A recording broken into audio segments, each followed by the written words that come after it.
उससे ये समझो कि फ्लेमिंग के बाएं हाथ का नियम क्या होता है और फ्लेमिंग के दाएं हाथ का नियम क्या होता है। ये है फ्लेमिंग का लेफ्ट हैंड रूल। ये भैया लेफ्ट है, ठीक है, ये लेफ्ट है और इधर लिख दूंगा मैं राइट हैंड।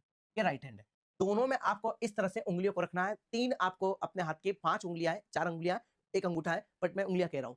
आपको इन तीनों को इस तरह से रखना है कि दोनों एक दूसरे के समकोण हो। अगर इसको आप इस डायरेक्शन में देखोगे तो 90 डिग्री का एंगल, आप इनको इस डायरेक्शन में देखोगे 90 डिग्री का एंगल, आप इनको इस डायरेक्शन में देखोगे 90 डिग्री का एंगल, आप इनको किसी भी डायरेक्शन में ले लो, तीनों उंगलियां एक दूसरे के 90 डिग्री पर होगी। अब उसमें से जो अंगूठा होता है ये हमारे बल को दिखाता है। किसको दिखाएगा साथियों? ये फोर्स की डायरेक्शन को दिखाएगा। वहीं बी का मतलब होता है चुंबकीय क्षेत्र को, मैग्नेटिक फील्ड को इंडिकेट करता है, और जो आई होता है वो धारा को इंडिकेट करता है। बात समझ में आई? तो जब किसी भी अगर हम कुंडली, जब किसी भी हम चालक का बोलते हैं, चालक का मतलब कोई तार वगैरह, चालक को अगर मैग्नेटिक फील्ड के क्षेत्र में रख देते हैं तो उसमें अगर विद्युत प्रभावित होती है तो स्वाभाविक सी बात है, या हम कह सकते हैं कि उसमें मैग्नेटिक फील्ड है तो विद्युत प्रभावित करने पर उसमें एक बल जनरेट होगा, और यह बल हमें डिसाइड करने में बताएगा कि वो जो कुंडली घूमेगी वो किस डायरेक्शन में घूमेगी। बात समझ में आई? हाँ, ये अलग बात है कि अगर चालक के अंदर करंट की धारा इस डायरेक्शन में, मान लो करंट इधर है, करंट अभी इधर जा रहा, अगर करंट की डायरेक्शन इधर ना जाते हुए मैं इधर पलटा दूं तो स्वाभाविक सी बात है जो कुंडली घूमने की डायरेक्शन है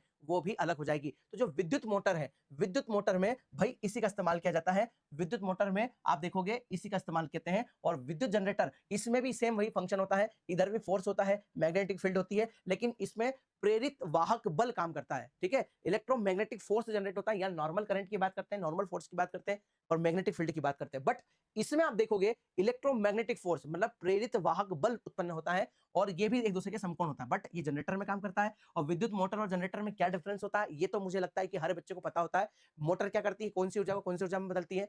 तो भैया वो विद्युत ऊर्जा को आपकी यांत्रिक ऊर्जा में बदलती है, और जनरेटर यांत्रिक ऊर्जा को विद्युत ऊर्जा में बदलने का काम करता है। आई होप कि आप लोगों को क्लियर हुआ होगा। ठीक है, तो इसलिए इसको मोटर रूल्स बोलते हैं, और इसको हम लोग क्या बोलेंगे, जनरेटर रूल्स कहा जाएगा। ठीक है, ये लिखा है यहाँ पर जनरेटर रूल्स, और ये आपका मोटर रूल्स हो जाएगा। ठीक है, लिखा नहीं है पर मैं लिख देता हूँ, यहाँ लिख देते हैं मोटर रूल।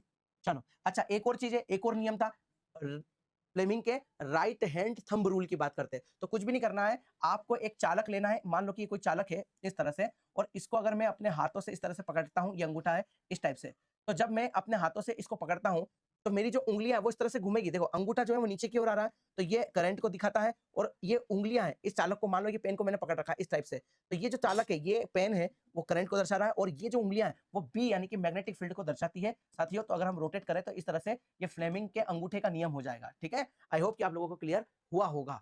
चलिए नेक्स्ट क्वेश्चन